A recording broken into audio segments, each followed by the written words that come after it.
Hey everyone, before we dive into our topic today, please take a moment to subscribe, turn on that notification bell, give this explainer a like, and leave a comment to support the channel. Your engagement really truly helps us out. Hello and welcome. Have you ever really thought about all the different ways we get from place to place? Well, today we're going to explore the world of transport. We'll start with some really basic words, and then we'll figure out why we travel in the first place. We'll also look at public versus private options, learn how to talk about our trips, and then we'll finish up with a little story to see it all in action. Sound good? Let's get going. All right, let's jump right in with Section 1, Basic Transport Words. To talk about getting around, we need to know the right words. So let's look at some of the most common ways people travel every single day. Let's start with something you probably see all the time, a car. This is your own personal ride, right? Usually for just a few people or a family. You could say something like, "My family has a blue car," or "We travel by car on the weekend." It's a super common way to get around. Okay, next up we have the bus. Now this is a big vehicle that lots of people can ride together. You just wait for it at a bus stop, and it follows a set path through the city. For example, you might say, "I go to school by bus every morning."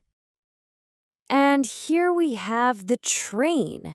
Trains are really cool. They run on special metal tracks and are just perfect for longer trips between different towns and cities. And wow, they can be fast. A simple way to use it in a sentence is, "She travels to work by train." Now for a fun one, the bicycle.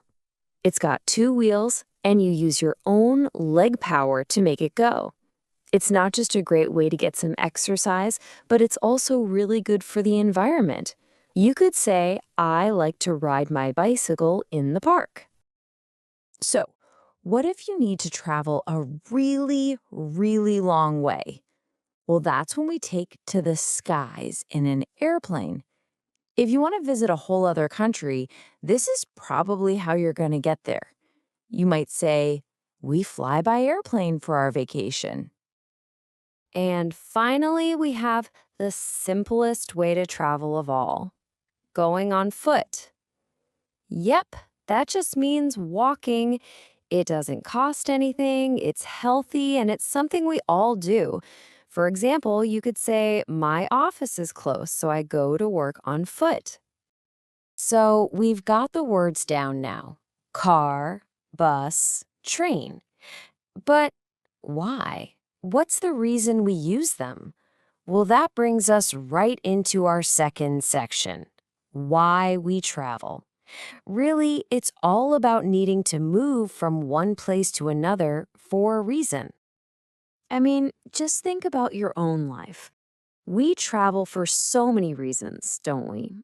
We use transport for important things like going to school, to learn, or heading to work.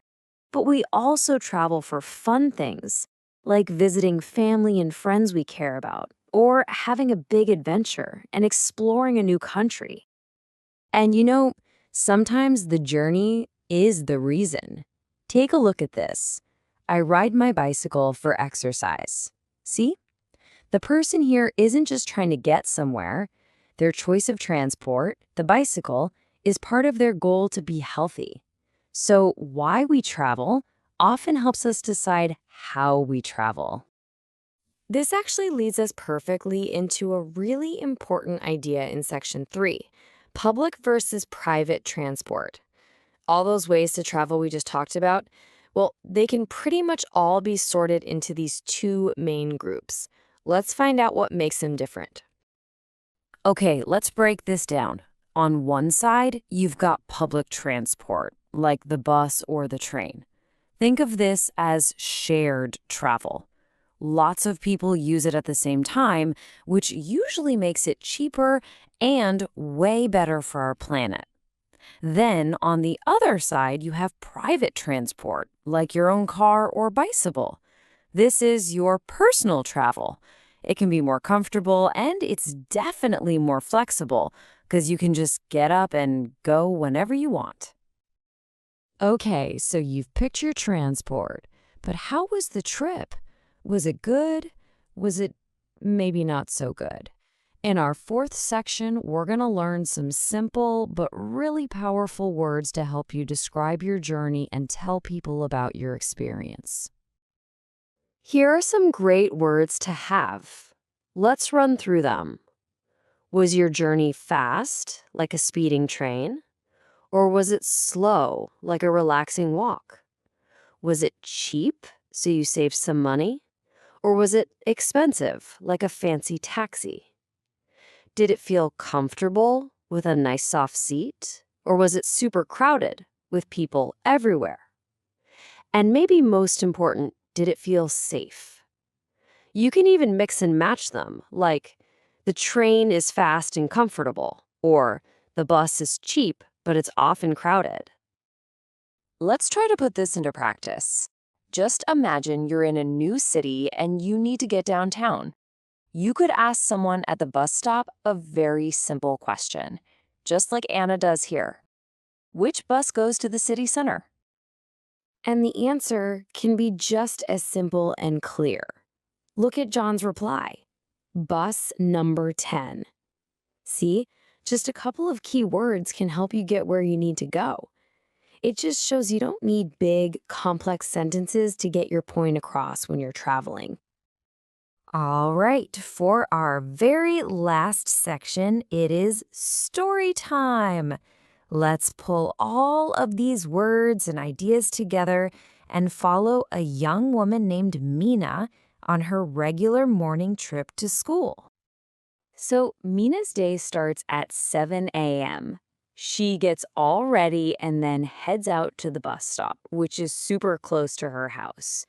So her trip to school is by bus. That's public transport. During the 20-minute ride, she just chills out and listens to some music. This helps her get to school right on time, all set and ready to learn. It's a simple little story, but it uses so many of the things we've talked about today. And that brings us to our final question, a question for you. Think about your day for a second. How do you travel to school or work? Do you take a car or a bus? Maybe you just go on foot? Try to describe your trip using some of the words we learned. Is it fast? Is it crowded? Is it comfortable? It's a really great way to practice. Thanks for watching. Please don't forget to subscribe, turn on the notification bell, like, and leave a comment to support the channel.